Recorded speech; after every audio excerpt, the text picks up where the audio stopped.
Welcome to your own channel Jai Mahadev academy e learning program. स्वागत है आपका आपके अपने यूट्यूब चैनल जिसका नाम जय Mahadev academy e learning online platform है।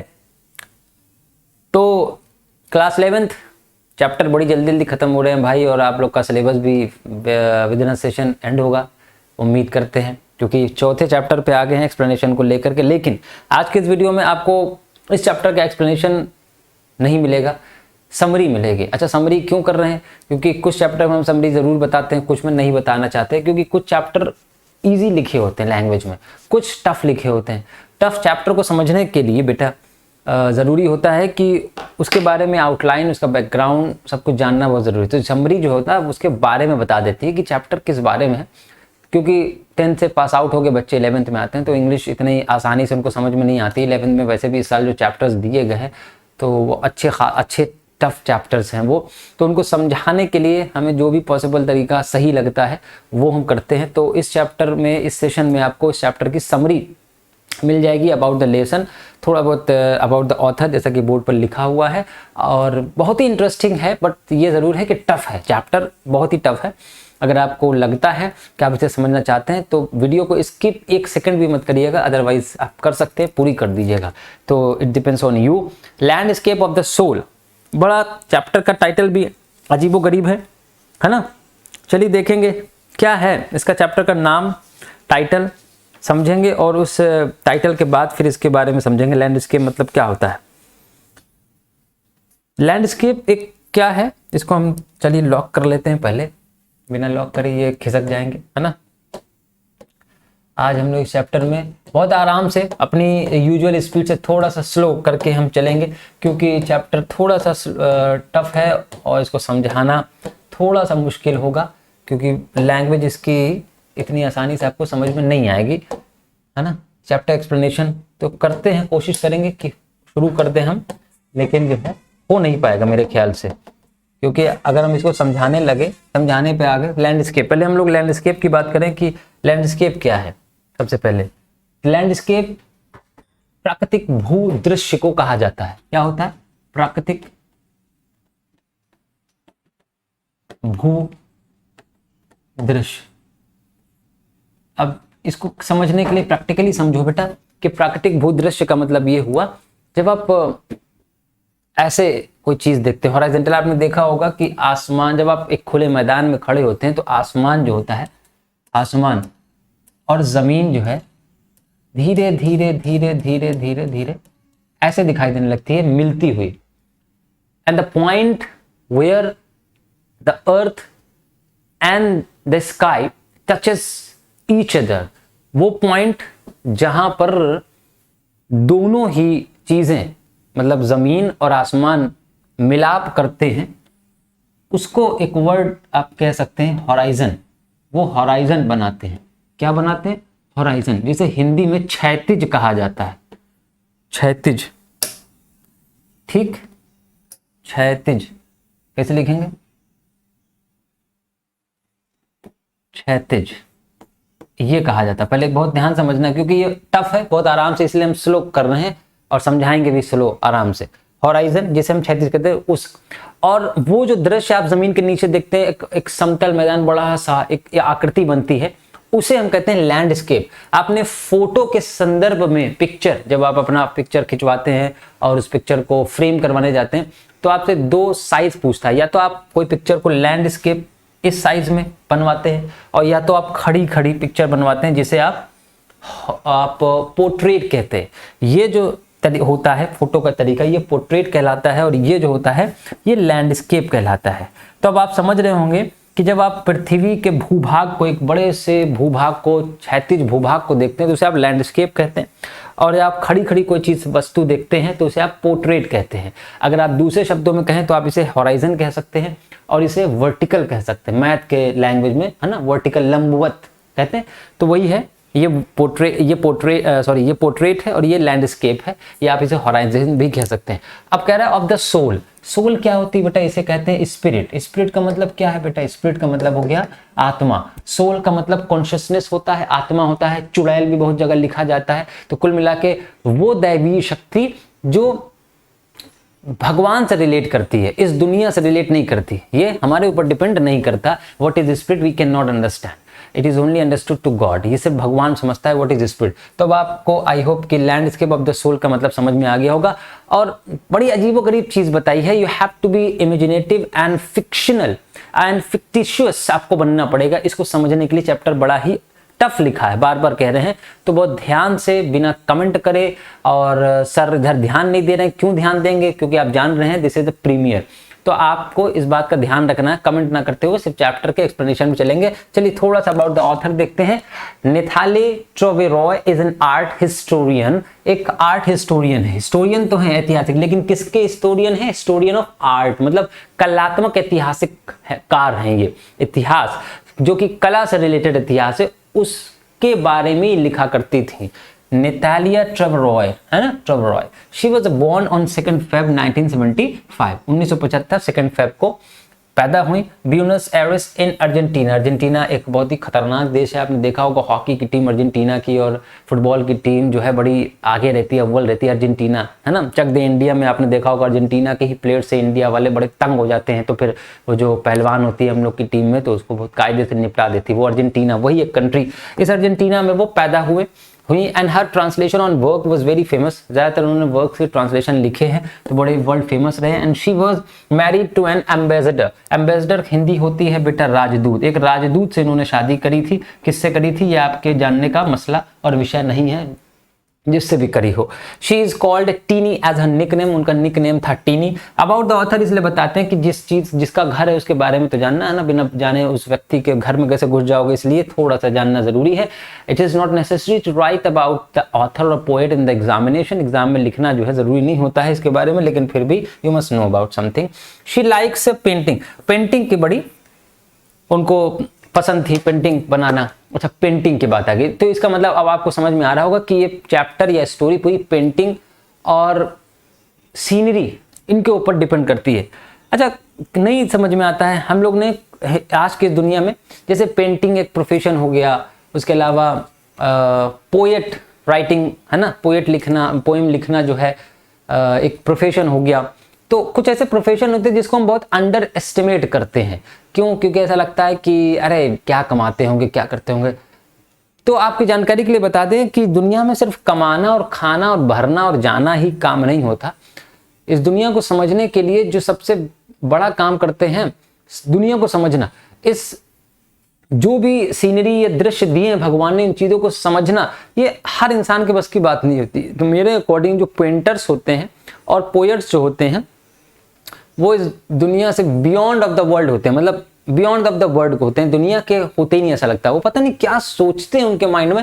आपने देखा होगा बड़े बड़े लोग सैंड आर्टिस्ट कहलाते हैं, जो सैंड पर बड़ी बड़ी सीनरी बना देते हैं और देखने में कितनी खूबसूरत। हम लोग तो सिर्फ इतना कह देते हैं वाओ, लेकिन उस एक टैलेंट को जो है शार्प करने में उनको कितना समय लगा होगा। हर इंसान क्यों नहीं बनाता। आपको कितने ऐसे पेंटर्स मिले होंगे जो एक ऐसी पेंटिंग बनाते हैं जो आपको स्टर अप कर दें, मतलब झकझोर दें, आपके अंदर की आत्मा को एकदम उजागर कर दें, आपको इमोशनल होने पर मजबूर कर दें। ऐसे कितने पेंटर्स या पोएट्स आपको मिले बताइएगा।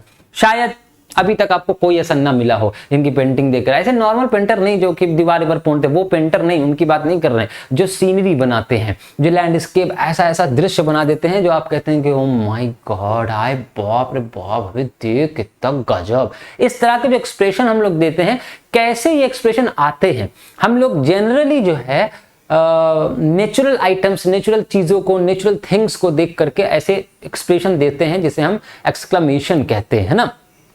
तो फिर ऐसे ही एक्सक्लेमेशन जब एक पेंटर से कोई पेंटिंग बनाता है तो उस टाइम पर क्यों ऐसे निकलता है? तो एक कला है, उसको समझना है। इस चैप्टर में क्या दिया है, चलिए आगे बढ़ेंगे थोड़ा सा। About the lesson. लेसन क्या है, किस बारे में है? वु दाओजी एक व्यक्ति है, अगर शायद आपने कभी नाम सुना हो तो अच्छी बात, नहीं सुना तो सुन लीजिए। वु दाओजी एक master painter of ancient China लिखा हुआ है, ग्रीक हम पढ़ रहे हैं। चाइना हमारा पड़ोसी मुल्क, वहां के एक पेंटर थे, मास्टर पेंटर थे, मतलब biggest and the greatest painter of the world मान सकते हैं आप। चाइना के एक बहुत ही फेमस पेंटर थे जिनका नाम था वु दाओजी, और the master painter of ancient China. The classical Chinese painters did not intend to produce an exact copy of the landscape. तो अभी इनके बारे में पढ़ेंगे, फिलहाल ये अबाउट द लेसन है। जो क्लासिकल चाइनीज पेंटर्स हुआ करते थे उनके अलावा भी और बहुत से पेंटर्स होते थे, तो वो उनका कभी ये इंटेंशन नहीं होता था। जैसे हम लोग देखते हैं अमिताभ की पेंटिंग बना दो, किसी ने कहा अमिताभ की पेंटिंग बना दी, मेरी पेंटिंग बना दो, सबने मेरी पेंटिंग बना दी, या ताजमहल की पेंटिंग बना दो, ताजमहल की पेंटिंग बना दी। तो इसका मतलब क्या होता है, हम जनरली उस चीज को अप्रिशिएट करते हैं जो हूबहू दिखता है, ऐसे दिखते जैसे ताजमहल, यहाँ उसने ऐसे ताजमहल और एकदम ओरिजिनल लग रहा है। तो आपको नहीं लगता कि इसमें क्या नया है? हूबहू बना देना तो इसमें क्या नया है भाई? अगर किसी पेंटर ने किसी एक ऐसे दृश्य को हूबहू बना दिया तो इसमें क्या नया क्या है? Don't we ever think so? हम कभी ऐसे शायद सोचते भी नहीं है ना? कभी हमने ऐसा सोचा? नहीं सोचा। सोचना चाहिए। आपने ताजमहल देखा और ताजमहल की पेंटिंग बना दी, या कोई ट्रेन जा रही है, ट्रेन के दृश्य एकदम हूबहू बना दिया, तो ओरिजिनल में देख लो ना, पेंटिंग में क्या देख रहे हो?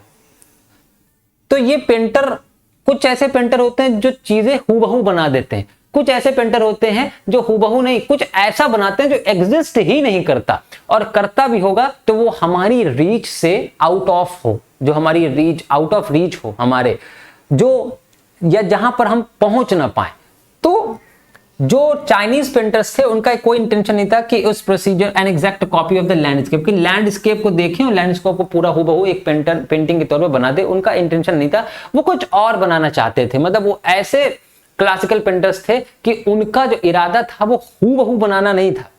It was conceptual landscape. ये कंसेप्चुअल लैंडस्केप को बनाते थे। कंसेप्चुअल लैंडस्केप का मतलब होता है समझ से, जो लैंडस्केप जो समझा जाए, जो आपके इमेजिनेशन में हो, वो आप कभी ऐसा इमेजिनेशन करते होंगे बहुत सी चीजों के जो कि शायद एग्जिस्ट ही नहीं करता कहीं दुनिया में, और एग्जिस्ट करता भी होगा तो शायद हम लोगों ने देखा भी नहीं है, या फिर हम किसी एक चीज को देख करके उससे रिलेटेड कुछ और इमेजिनेशन करते हैं, उसे हम कह सकते हैं कॉन्सेप्चुअल लैंडस्केप। जो आपके दिमाग में हो और दिमाग की चीज पेंटर बना के दे दे, this is called the conceptual landscape. इसे हम कहेंगे कॉन्सेप्चुअल लैंडस्केप। कॉन्सेप्ट का मतलब होता है समझ, आपकी जो विचार आपके माइंड में चल रहे हैं, आपके विचारों को अगर किसी पेंटर्स ने पेंटिंग में उतार दिए तो समझ लीजिए उसने कॉन्सेप्चुअल लैंडस्केप किया। जो रियल लैंडस्केप था उसको नहीं बनाया, जो तो दिख ही रहा है, लेकिन आप जो सोच रहे हैं और आपकी सोच को उसने अपनी पेंटिंग के स्किल से उतार दिया, तो जरूर सोचिए वो कितना ग्रेट होगा। That they wanted. And on the other hand, दूसरी तरफ अब अगर चाइनीज की बात करें, चाइनीज से कॉन्ट्राडिक्टरी एक थॉट आता है। जो यूरोपियन पेंटर्स हुआ करते थे, यूरोप के artist try to create a perfect imitation. वो परफेक्ट इमिटेशन पर जोर दिया करते थे। परफेक्ट इमिटेशन का मतलब होता है as it is, as the see, मतलब they paint things as it is at the see. वो जैसा देखते थे वैसा ही इमिटेट या कॉपी कर देते थे। तो ये भी अपने आप में टैलेंट है, हूबहू कोई चीज बना देना। बट आपके हिसाब से कौन सा बेटर है, ये आप लास्ट में वीडियो के कहेंगे या बताएंगे, ठीक है। आई होप यहां तक आपको अबाउट द लेसन समझ में आ गई। ये 3 लाइन 4 लाइनें अब चूंकि देख लिया ना, इसको समझाने में कितना समय लगेगा ताकि आप चैप्टर के अंदर घुस सकें। लाइनों के ट्रांसलेशन नहीं पढ़ना है यहाँ पर, ठीक है। अगर इसमें से कोई क्वेश्चन अगर बाई चांस आ गया ना तो आप आंसर नहीं लिख पाएंगे, हम आपको साफ बता दें। तो इसलिए ही स्लो चल रहे हैं, और इसलिए आप चाहे वीडियो को स्पीड करके देख सकते हैं, लेकिन हम पढ़ाएंगे इसी स्पीड से, ठीक है। आ जाते हैं भाई समरी ऑफ द चैप्टर के ऊपर। समरी लिखी है इन दिस चैप्टर में क्या लिखा है? The writer contrast 2 forms of art. Writer ने 2 प्रकार के कलाओं का कॉन्ट्राडिक्शन दिखाया है। कॉन्ट्रैक्ट्स का एक वर्ड और लिख सकते हैं आप, कॉन्ट्राडिक्शन। कॉन्ट्राडिक्शन का मतलब होता है विरोधी। 2 विरोधी कलात्मक रूपों को प्रकट किया है इसमें, ठीक है। कॉन्ट्राडिक्ट्स करता है, ये एक वर्ब है। चाइनीज आर्ट, एक पहली चाइनीज आर्ट है, दूसरी European art. By using 2 different stories, 2 अलग अलग स्टोरीज का प्रयोग करते हुए आपको दोनों ही आर्ट से अवेयर कराने की कोशिश करी है राइटर ने या ऑथर ने यहां पर। In China during the 8th century, 8th century, 18 ना पढ़ना बेटा, ये 8वीं शताब्दी की बात है जब चाइना में 8th century the Tang emperor भाई, हम लोग क्या मुगल एम्परर आए, लोदी वंश रहा, उसके अलावा जो है मौर्य वंश रहा, बहुत से वंश रहे ना। तो वैसे ही चाइना में अपनी एक संस्कृति, एक अपनी सभ्यता चल रही थी। वहां पर एक एम्परर था, टैंग एम्परर। टैंग नाम जाहिर सी बात, ये डायनेस्टी का नाम होगा, ये वंश का नाम होगा। तो उस वंश के एक राजा, एक एम्परर थे, जुआंग जोंग। भाई चाइना का नाम है तो ऐसे ही होगा, चू चू जाऊं बाऊं बाऊं, इस तरह के नाम मिलेंगे आपको इस चैप्टर में, थोड़े बहुत एक आध दो। जुआंग जोंग कमीशनड पेंटर, उन्होंने एक पेंटर को कमीशनड किया, यहां पर इसका मतलब है आदेश दिया, ऑर्डर दिया। अ पेंटर जिसका नाम था वू दाउजी, क्या नाम था बेटा? Wu Daozi. Wu Daozi was a master painter of China, जिसको वहां के उस टाइम के सम्राट टैंग एम्परर ने, जिनका नाम था जुआंगजोंग एम्परर का नाम है, उन्होंने एक आदेश दिया to decorate a wall in the palace. कहा कि मेरे महल को सजाने के लिए कुछ एक ऐसी सीनरी बनाओ जो मतलब मैं अपने महल की दीवारों पर लगा सकूं। चलो ठीक है भाई, राजा का आदेश था। Upon seeing the wall painting, जब बना दी तो उसको देख करके क्या हुआ, the emperor started noticing the outer appearance. जाहिर सी बात है, कोई भी चीज जब हम देखते हैं तो वी जस्ट सी और look at the outer appearance of thing, उस चीज के बाहरी चीजों को जो दिखाई दे रही है आंखों से। ये जो आंखें हैं ना, ये बहुत ही बड़ी खतरनाक चीज है बेटा, ये बड़ी खतरनाक चीज होती है आंखें, क्योंकि इन आंखों से ही जो है हम गलत काम भी शुरू करते हैं, क्योंकि इन आंखों को जो पसंद आ जाए ना तो फिर बहुत सी चीजें होने लगती हैं, आप समझ सकते हैं ना। तो आंखों से उन्होंने देखना शुरू किया। ये जो आंखें होती है ना हमारी बॉडी पे जो लगी हैं, ये आपको आउटर वर्ल्ड को देखने के लिए भगवान के द्वारा प्रदान करी गई। इनर वर्ल्ड को देखने के लिए इन आंखों का प्रयोग आप नहीं कर सकते। इनर वर्ल्ड का प्रयोग, हर एक चीज इनर वर्ल्ड का प्रयोग करने के लिए आपकी आंखें जो होती हैं वो मस्तिष्क में होती हैं, और मस्तिष्क का कनेक्शन जो होता है बेटा वो आपके हार्ट से होता है। हार्ट और मस्तिष्क के मिश्रण से जब आपके अंदर एक पर्सपेक्टिव, एक कॉन्सेप्ट एक बनता है, तो उससे आप इनर वर्ल्ड, जिसे आप स्पिरिट कह सकते हैं, जिसे आप रूह कह सकते हैं, जिसे आप आत्मा कह सकते हो, उसको तब समझ सकते हैं। इन आंखों से आपको सिर्फ बाहरी चीजें दिखाई देंगी, जो दिखाई देने वाली चीजें हैं बस वही दिखाई देंगी। जो नहीं दिखाई देने वाली चीजें हैं उनको कैसे देखोगे, तो यहां समझना है, उनको देखा जाएगा। Painter Wu Daozi to decorate a wall in the palace, palace में एक वॉल सजाने के लिए आदेश मिला तो उसने बनाया। तो उसके बाद upon seeing the wall painting, जब वॉल पेंटिंग देखी तो एम्परर ने स्टार्ट किया noticing the outer appearance of the painting. उसने बड़ा पेंटिंग का अप्रिसिएशन दिया, बड़ा तारीफ करी, वाह वाह वाह। क्यों? क्योंकि बाहर की चीजें वो देख रहा था, वो बाहर की चीजें देख रहा था। अगर आपको याद होगा तो एक बहुत ही कॉमिक सीन है,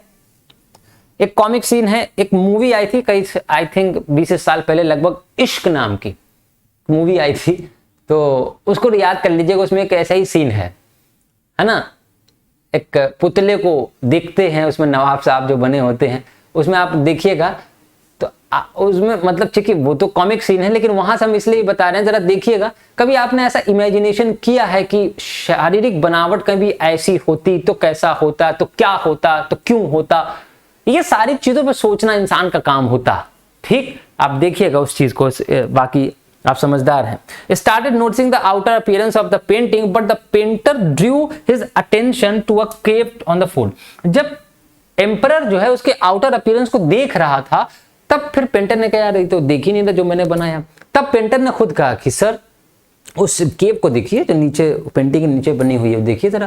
भाई उसने ऊपर ऊपर देखा, सब ऊपर ही ऊपर के देखते हैं, ऊपर फिर नजर भी पड़ रही थी उसने।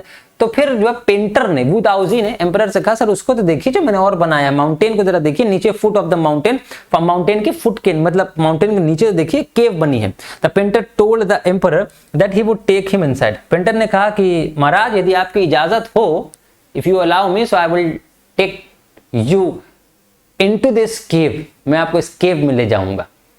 अब ये बड़ी अजीबोगरीब कहानी है, but I think such kinds of stories are called anecdote. ऐसी बहुत से स्टोरीज को स्टोरीज ना कहते हुए एनेक्डोट कहा जा सकता है। एनेक्डोट का मतलब स्टोरीज होती है जो कि कल्पना शक्ति से जो है भरपूर होती, कल्पना बहुत होती है उसमें, और वो कल्पना एक्चुअल में कल्पना नहीं रियलिटी ही होती है। अब चूंकि हम लोग 2021 में रह रहे हैं तो हम लोग जाहिर सी बात है साइंटिफिक वर्ल्ड में रहते हैं, we are modern, so how can we consider all such kinds of stories real. हम इन सारी चीज़ों को रियल कैसे मानेंगे? बट आपने सुना होगा हिंदू धर्म हो, मुस्लिम धर्म हो, हिंदुस्तान की बहुत सी ऐसी कहानियाँ हैं कि ऐसे जादुई करिश्मे हुआ करते थे, जादू हुआ करता था, करिश्मा हुआ करता, चमत्कार हुआ करते थे, है ना। अब तो होना शायद बंद हो गए। तो उसने कहा कि मैं आपको इसके अंदर ले जा सकता हूं। तो अब आप बताएंगे अपने दिमाग से, is it possible to take somebody into the cave which is on the wall. Wall के ऊपर एक पेंटिंग बनी है, उसमें केव बनी, तो केव के अंदर कोई घुस जाएगा। बट एक्चुअली ये स्पिरिट, सोल से रिलेटेड चीज है। ऊपर अभी चैप्टर का नाम था ना, सोल से रिलेटेड चीज है। अब वो कैसे अंदर जाएगा? बड़ी इंटरेस्टिंग स्टोरी है, आगे चलेंगे भाई। The painter enter the cave, painter जैसे ही कहता है उसके बाद वो केव में चला जाता है। एंड द एंट्रेंस क्लोज, जैसे ही वो अंदर जाता है तो उसके पीछे पीछे राजा चलने की कोशिश ही करते हैं कि वो जो दरवाजा होता है केव का, वो केव ऑटोमेटिकली बंद हो जाती है। पेंटर तो अंदर चला जाता है लेकिन वो केव जो है बंद हो जाती है और राजा एंटर नहीं कर पाते। रीजन हम आपसे पूछेंगे। As soon as the painter clapped his hand, जैसे उसने ताली बजाई थी वैसे उसका दरवाजा खुला था। The painting on the wall was gone and so was the painter. जैसे ही उसने दरवाजा खोला अपनी क्लैपिंग से तो वो खुला, वो अंदर गया और वो पीछे से बंद हुई। उसके बाद न तो वो पेंटिंग कभी इस दुनिया में एग्जिस्ट हुई दिखाई दी, न तो वो पेंटर, खत्म, वो पेंटर वहीं से गायब हो गया। अब जरा सोचिए वो व्हाट इज दिस, ये क्या है एक्चुअल में, क्या हुआ, राजा उसके अंदर क्यों नहीं जा पाया? Do you have this answer? ये आंसर है आपके पास, राजा उसके अंदर एंटर क्यों नहीं हो पाया? The answer is the king, मतलब किंग यहां एम्पररी मान लीजिए, the king only looks at the outer appearance, जो कि राजा सिर्फ बाहरी अपीयरेंस को देख रहा था तो वो सीनरी ने उसको एक्सेप्ट नहीं किया। अब बताइए वु दाउजी नाम का कोई व्यक्ति होगा तब तो ये नाम आया। 8वीं शताब्दी बहुत ज्यादा दूर तो नहीं है, 1200 साल पहले, उससे पहले का जब हमारे पास इतिहास है भारत का, जो मौर्य काल था, जो कि ईसा मसीह के पहले का, अशोक के बारे में पढ़ते हैं, जाहिर सी बात है ये एग्जिस्ट करते होंगे। देन व्हाई नॉट वु दाउजी? तो वु दाउजी क्यों नहीं एग्जिस्ट करते होंगे? एग्जिस्ट करते होंगे, कोई ऐसी कहानी तो है नहीं कि मनगढ़ंत बना लिया। तो इसका मतलब ऐसे कुछ हुआ था चाइना के सभ्यता में, चाइना के क्लासिकल मतलब क्लासिक्स में, पुरानी स्टोरीज में ऐसा हुआ होगा।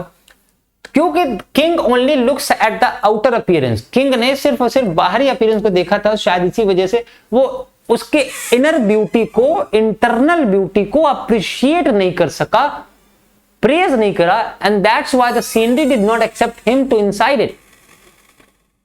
आई होप यहां तक आपको समझ में आया होगा। समझ रहे हो कि तो अजीबो गरीब लिखा है इसलिए हम स्लो चल रहे हैं बेटा। एंड अनदर स्टोरी, एक दूसरी स्टोरी भी है आपकी बुक में ही दिया हुआ है, मतलब इसी के अंदर एक स्टोरी है। A painter would not draw an I of a dragon. कहा जाता है कि एक पेंटर था, उसने एक ड्रैगन बनाया। ड्रैगन आप समझते हो एक बीस्ट लाइक होता है, आपने कई गेम में देखा होगा, लास्ट में ड्रैगन मारियो एक गेम होता था ना पहले, और कई गेमों में लास्ट में एक बड़ा सा एक क्रिएचर आता था, एक है ना, एक हैवी क्रिएचर, बिग, एक वास्ट क्रिएचर आता था, उसे ड्रैगन कहा जाता था। ठीक है, डायनासोर आप इसे कह सकते हैं। एक ड्रैगन बनाया, एक पेंटर था, एक दूसरी कहानी है। लेकिन उसने जो है एज ही फियर दैट, उसने जो है एक पेंटर ने उसकी आंख नहीं बनाई। अब ये क्या है भाई, आंख क्यों नहीं बनाई? एक पेंटर बनाया तो अंधा काय बनाया ड्रैगन के? पेंटर ने उस ड्रैगन को बनाया लेकिन अंधा बनाया, उसने आंख नहीं बनाई। क्यों पता है? He was feared that the dragon would fly out of the painting. उसे ऐसा लग रहा था कि अगर इसकी मैं आंख बना दूंगा तो ये उड़ जाएगा। व्हाट नॉनसेंस भाई, of course we will think it nonsense, हम उसे नॉनसेंस ही कहेंगे, इसे उड़ जाए। बट डियर, लिटरेचर पढ़ना तो लिटरेचर में से बहुत सी कहानियां आपको पढ़ने को मिलेंगी। कहानियां नहीं, एक्चुअल में वो कहीं ना कहीं रियलिज्म से, रियलिटी से बिलोंग करती है, चाहे सैकड़ों साल पुरानी हो, 1-2 हज़ार साल पुरानी हो। अब उसने इसी डर से नहीं बनाया, जब आप ऊपर हो सकता है तो नीचे भी कुछ हो सकता था, इसलिए शायद उसने ऐसा नहीं बनाया। Another story to represent an European art form, a master blacksmith falls। एक और कहानी है, बहुत बहुत प्यारी सी कहानी है, लव स्टोरी है, छोटी सी, एक पैराग्राफ में 15 लाइन के अंदर इसको लिखा हुआ है, 10-15 लाइन। एक दूसरी स्टोरी है आपके ही चैप्टर में, टू रिप्रेजेंट एन यूरोपियन, एक यूरोपियन आदमी की आर्ट फॉर्म।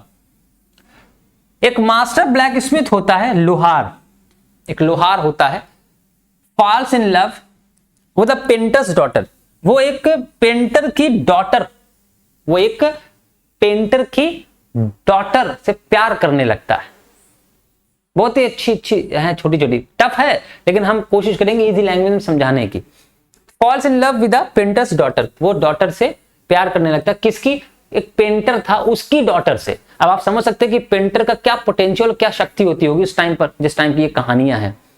अब चूंकि वो ब्लैक स्मिथ था, जाहिर सी बात है पेंटर, पेंटिंग एक प्रोफेशन अच्छा माना जाएगा उस टाइम पर, और लोहे का काम करने वाले को थोड़ी अच्छा माना जाएगा ना।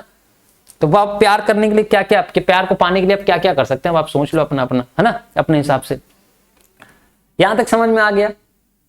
आई होप कि आपको समझ में आ ही गया होगा, है ना। बाल मेरे बड़े खराब लगते हैं यार, चलो गंदा, पता नहीं कौन काट दिया। The father did not approve of him because of his profession. देखो बात वही है, पिता जो लड़कियों के अब्बा होते पता नहीं क्या समझते हैं अपने आप को। अब देखो लोहार है, मेहनत से काम कर रहा था, लेकिन उसने अप्रूव नहीं किया उनके रिलेशनशिप को, क्योंकि उसका प्रोफेशन क्या था, लोहे का काम था, चोरी थोड़ी कर रहा था। लेकिन पापा लोग हमेशा, चाहे वो प्राचीन काल हो, चाहे मध्य काल हो, चाहे आधुनिक काल हो, पता नहीं लड़कियों के बाप समझते क्या है अपने आप को, है लड़कों के फीलिंग को नहीं समझते हैं कि है ना। बहुत से लड़के होंगे ऐसा ही सोच रहे होंगे। The father did not approve of him because of his profession. उसके प्रोफेशन की वजह से उसको अप्रूव नहीं मिला, अप्रूवल नहीं मिला। ठीक है, उस अप्रूव वर्ड को आप नाउन भी बना सकते हैं बेटा, अप्रूवल। ठीक है, approval of him because of his profession. The blacksmith sneaked into his painting studio.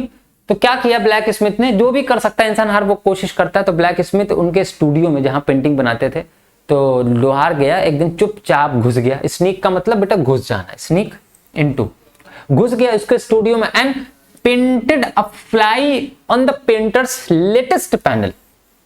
एक लेटेस्ट पैनल बनाया था, मतलब नई एक पेंटिंग बनाई थी। पैनल का मतलब आप यहां पेंटिंग ही मानेंगे, एकदम लेटेस्ट एक पैनल बनाया था।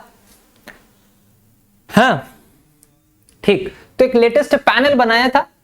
तो उस लेटेस्ट पैनल पे उस ब्लैक स्मिथ जा करके एक मक्खी बना दी, ऐसे करके एक मक्खी बना दी, समझ रहे हो, एक मक्खी बना दी। अब जरा सोचना, मतलब जरा देखना, देखो बेटा देखो, बड़ा इंटरेस्टिंग टर्न आने वाला है। एक चित्रपट बनाया, पैनल का मतलब होता है चित्रपट, और उस पर जाके एक पेंटिंग वो बना दी मक्खी। The fly seemed so real. वो जो फ्लाई थी, फ्लाई का मतलब मक्खी, वो बहुत ज्यादा रियल दिख रही थी बेटा, real, that the painter tried to hit it first. इतनी रियल दिख रही थी, इतनी रियल दिख रही थी कि उस पेंटर जो अपने आप को मास्टर पेंटर, जो अपने आप को बड़ा बड़ा पेंटर मानता था,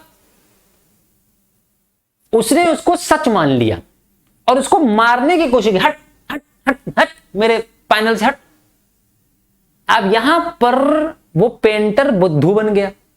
अब जरा छोटी सी कलात्मकता दिखाई थी उस ब्लैक स्मिथ ने, समझ रहे हो, इसे कहते हैं टैलेंट, इसे कहते हैं भरोसा, और इसे कहते हैं मतलब आप कुछ भी कर सकते हैं। The fly seemed so real that the painter tried to hit it first, कि उसने उसे पहले मारने की कोशिश करी, before realising it was in the painting.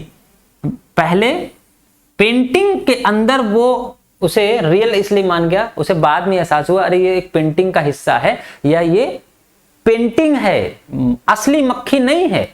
तो रियलाइज होने से पहले उसने उसे मारने की कोशिश करी, यहां पर वो बुद्धू बन गया। और बुद्धू बनाया एक ब्लैक स्मिथ ने, जो मास्टर पेंटर, अपने आप को बड़ा मास्टर पेंटर मानता था, इतने बड़े पैनल पे एक मक्खी बना दी उसने, और वो बुद्धू बन गया एक ब्लैक स्मिथ से। तो इसका मतलब किसी को भी अंडर एस्टिमेट नहीं करना चाहिए। तभी से the painter accepted him as a trainee.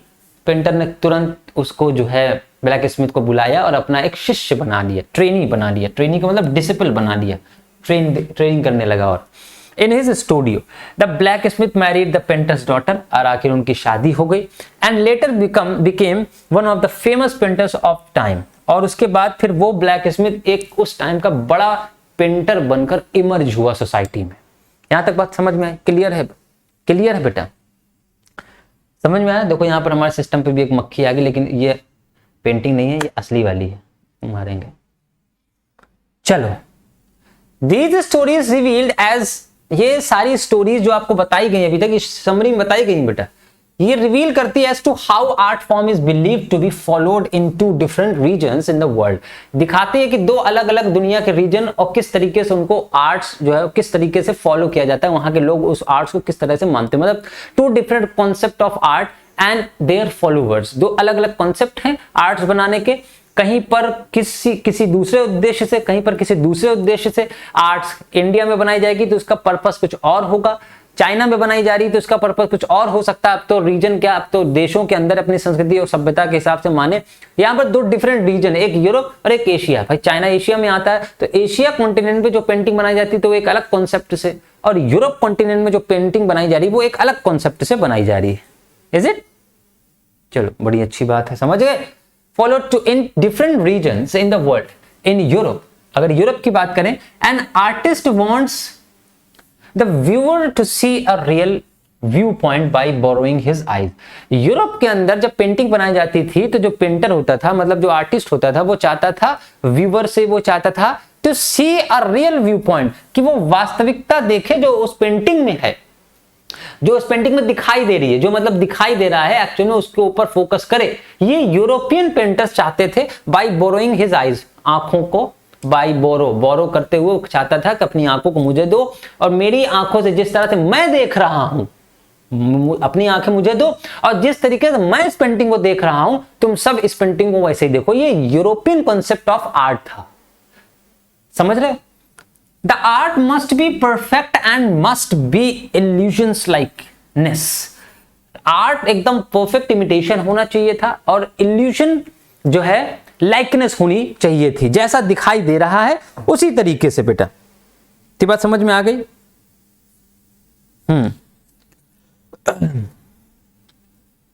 चलो just a minute.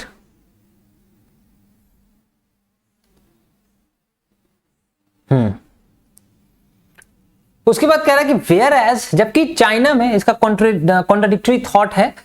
In China the artist does not paint real one. जो आर्टिस्ट होता था वो वास्तविक सादृश्यता को या सदृश्यता को जो है नहीं बनाता था, वो वास्तविक नहीं, जो दिखता है वो उसे नहीं बनाता था। The artist does not paint a real one but uses his inner and spiritual voice, बल्कि वो अपनी आंतरिक और अपनी आत्मीय ज्ञान, आत्मीय वॉइस, आत्मीय आवाज को अपनी पेंटिंग में मिक्स करता to create an abstract piece, to create an abstract piece. तब जाकर वो एक एब्स्ट्रैक्ट पीस बनाता है। एब्स्ट्रैक्ट का मतलब होता है जो दृश्यात्मक ना हो, जिसे देखा ना जा सके।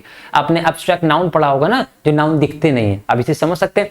तब वो जाकर एक ऐसी पेंटिंग बनाता था और वो रियल नहीं होती थी, लेकिन जो है उसके अंदर की चीजों के समझना एक अलग बात होती थी। तो हर आदमी अंदर की चीजों को नहीं समझ सकता कि पेंटिंग मैसेज क्या दे रही है। अब यहां पर एक एग्जांपल दें अगर, तो आपने एक फिल्म देखी होगी, मान लीजिए एक छोटा सा एग्जांपल है, लेकिन इसके ऊपर बड़ा छोटा सा पड़ेगा, लेकिन एक एग्जांपल देते हैं। एक वेलकम मूवी आई थी अक्षय कुमार की, पहली वाली वेलकम। उसमें लास्ट में एक पेंटिंग का एक सीन है ना, जिसमें मल्लिका शेरावत एक पेंटिंग को खरीदती है। हालांकि वो भी कॉमिक सीन है, लेकिन अब वो पेंटिंग, एक घोड़ा होता है और है ना, और एक आदमी होता है, तो मतलब उसमें दिखाया जाता है, घोड़े को दिखाया जाता है ना।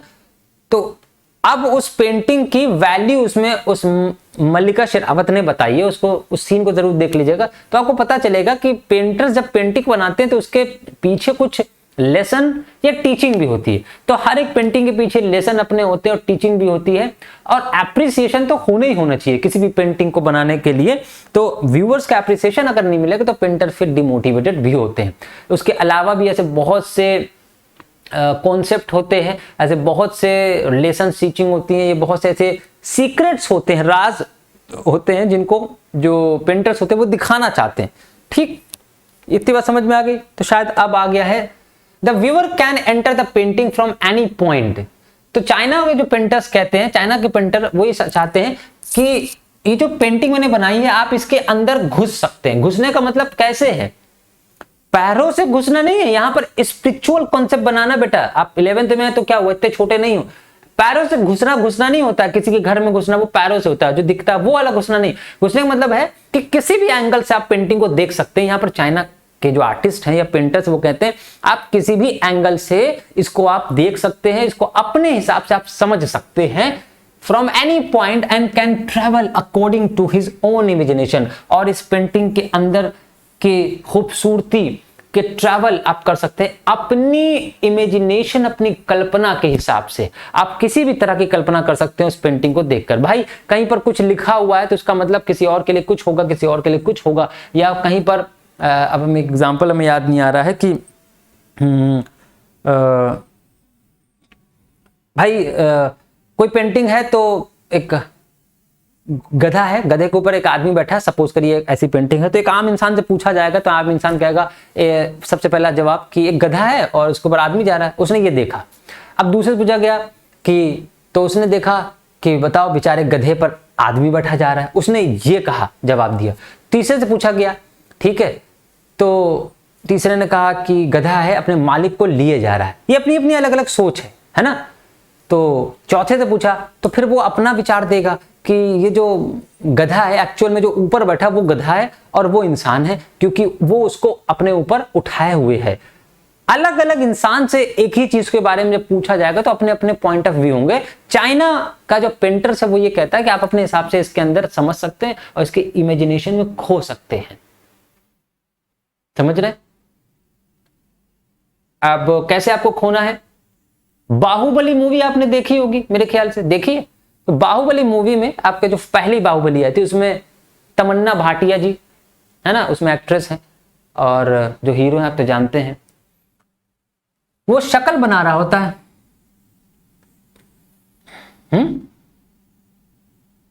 शक्ल बना रहा होता, आंखें वाखें। जब वो पूरी शक्ल बना लेता है, जब वो पूरी, पता नहीं हमने क्या बना दी, चुड़ैल वुड़ैल बना दी, जब वो पूरी शक्ल बना, शक्ल के अंदर वो घुस जाता है।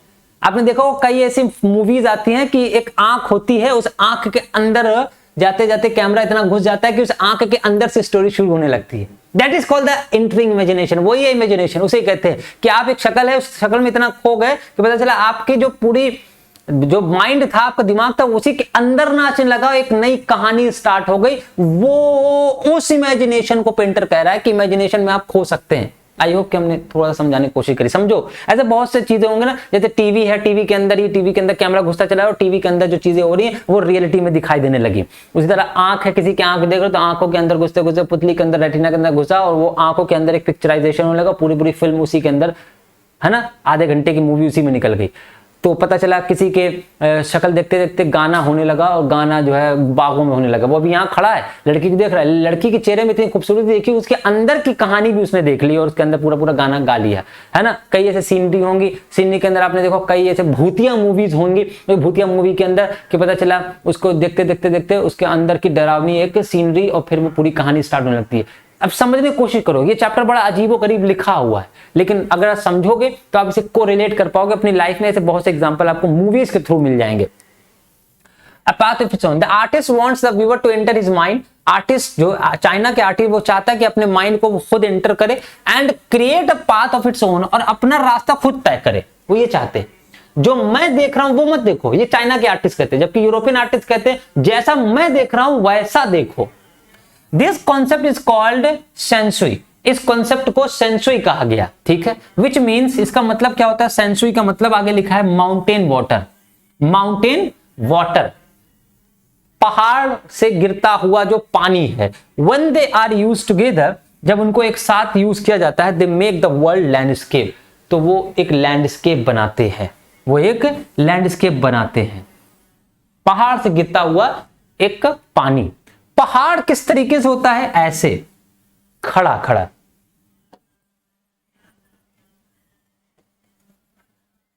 ये पहाड़ हो सकता है, ठीक। लेकिन पानी ऐसे होगा, कुछ समझ में नहीं आ रहा होगा, हमें मालूम है आप सभी लोगों को, क्योंकि अभी आपकी बुद्धि इतनी विकसित नहीं हुई है कि आप इस तरह के कॉन्सेप्चुअल चैप्टर को समझे, लेकिन समझना तो पड़ेगा बेटा, सिलेबस में है।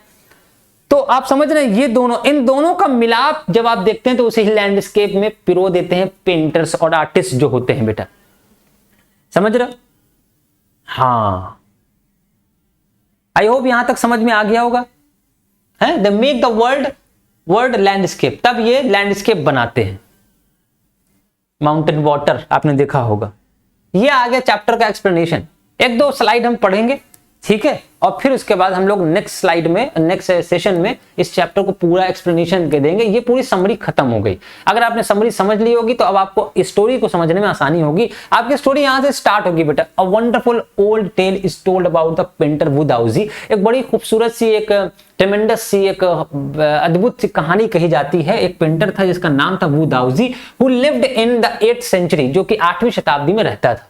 His last painting was a landscape commissioned by the Tang Emperor Zhuangzong। उसकी एक लास्ट पेंटिंग थी जिसका आदेश मिला था उसको, कमीशनड मिला था टैंग एम्परर, जिनका नाम था जुआंगजोंग। क्या नाम था? जुआंगजोंग।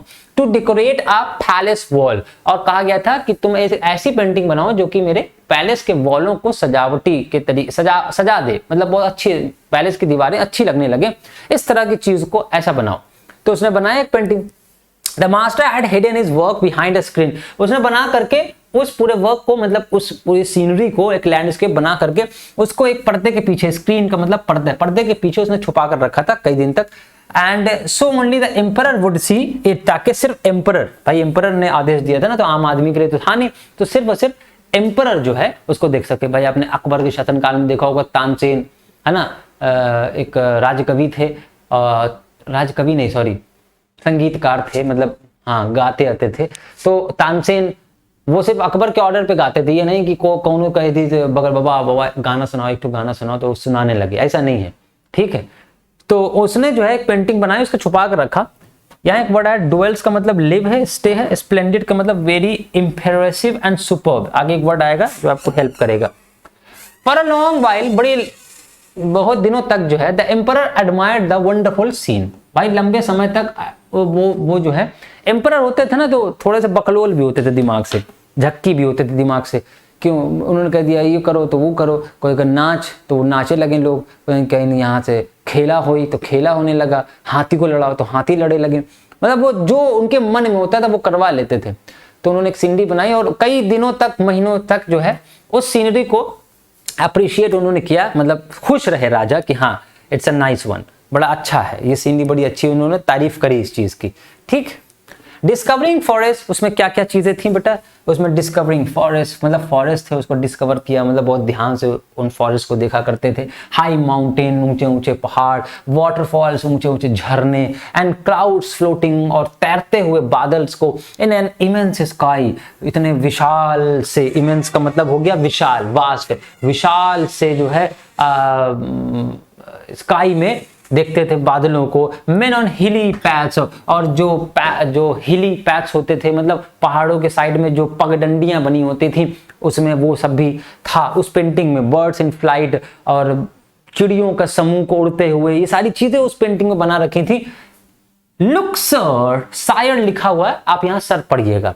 Look sir said the painter, painter कहता है सर इन दिस केव, जब वो सारी चीजों को देख रहे थे, हमने समरी पहले बताया था, that the emperor admired only the outer world और outer appearance of the scene, उस सीन के आउटर चीजों को, बाहरी जो दिख रही है सिर्फ उसको देख कर करो, वाह वाह वाह वाह क्या क्या पेंटिंग बनाई बाबा तुमने, ऐसे वो कर रहा था, अप्रिशिएट कर रहा था। तो इन दिस केव, इस केव पर देखिए, तब पेंटर ने खुद कहा महाराज इस केव पर देखिए, at the foot of the mountain dwells a spirit. Dwells का मतलब अभी पिछली स्लाइड में हम लोग ने देखा रहना, ड्वेल का मतलब लिव। उन्होंने कहा देखिए महाराज नीचे इस केव के, यहाँ एक रूह, आत्मा, स्पिरिट, एक परी, आप परी भी मान सकते हैं बेटा, इसे एक परी रहती है, आपने उसको नहीं ध्यान दिया। The painter clapped his hand, painter ने ताली बजाई, and entrance to the cave opened, और जो एंट्रेंस था केव का ओपन हो गया। द इनसाइड इज स्प्लेंडेड, बड़ा ही शानदार, अंदर उस केव के अंदर बड़े ही शानदार चीजें थी। Beyond anything words can convey, इतने खूबसूरत, इतने स्प्लेंडेड, सुपर्ब, इससे पहले हम लोगों ने देखा था स्प्लेंडेड का मतलब वेरी इंप्रेसिव, उसके अंदर इतनी सुपर्ब चीजें थी, इतनी ग्रेट वैल्यू की, जिनको शब्दों में बयान करना, भाई ऐसे बहुत से नेचुरल आइटम्स, नेचुरल थिंग्स हैं, नेचुरल फिनोमिनन है, जिनको वर्ड्स में कन्वे नहीं किया जा सकता, वर्ड्स में उनकी तारीफ नामुमकिन है। आप विशाल पहाड़ों को देखिए, उसकी सुंदरता को आप पढ़ नहीं सकते, जब तक आप उसे एक्सपीरियंस नहीं करेंगे वो मजा नहीं ले पाएंगे। So there are number of things which we can not convey through our words, हम अपने शब्दों से उसे बयान नहीं कर सकते।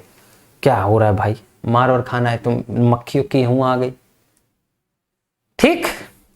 एस्टोनिश का मतलब बेटा क्या हो गया, चौंकना, ग्रेटली सरप्राइज और इम्प्रेस्ड। एंड डिसिपल का मतलब होता है बेटा अपना शिष्य, मतलब फॉलोअर और अ प्यूपिल ऑफ अ लीडर और टीचर, ठीक है। मेरे ख्याल से इतना काफी है आज के लिए, क्योंकि अभी हम लोगों ने चैप्टर की समरी पढ़ ली, इंट्रोडक्शन पढ़ लिया, 2-3 स्लाइड पढ़ ली, पेज नंबर 34 से आप स्टार्ट करेंगे तो आपको मिल जाएगा। तो आई होप कि आपको ये जानकारी अच्छी लगी होगी, और इसका सेकंड पार्ट जरूर देखिएगा, क्योंकि पहले पार्ट किसी भी सेशन का, किसी भी चैप्टर का आता है तो उस पर तो अच्छे खासे लोग व्यूज आते हैं, बच्चे होते हैं, लेकिन सेकंड पार्ट जब उसका आता है तो पता नहीं बच्चे कहाँ चले जाते हैं। अब ये समझने वाली बात है, आधा चैप्टर पढ़ के बच्चे सोचते हैं मैं पूरा पढ़ लिया, तो या तो पहला उन्हें देखो, या तो देखो तो दूसरा भी देखो, या दोनों देखा करो। ठीक है, एग्जाम टाइम पर फिर सोचोगे पूरे चैप्टर की समरी मिल जाए, सर शॉर्टकट तरीका बता दीजिए। ये वही बच्चे होते हैं जो अभी नहीं देखते हैं, और शॉर्टकट तरीका फिर 15 दिन के अंदर तभी जो है पूछा जाता है, लास्ट में एग्जाम में कुछ और आंसर कुछ और लिख के आते हैं। तो अगर पूरी वीडियो देखोगे, पूरे सेशन को देखोगे तो बेहतर होगा, नहीं तो नहीं हो पाएगा बेटा, है ना। तो I hope it is enough for today. मिलते हैं नेक्स्ट वीडियो सेशन में। Thank you so much for coming online. Stay connected to us. Let's wait for the next video lecture. Stay home, be safe. Thank you so much.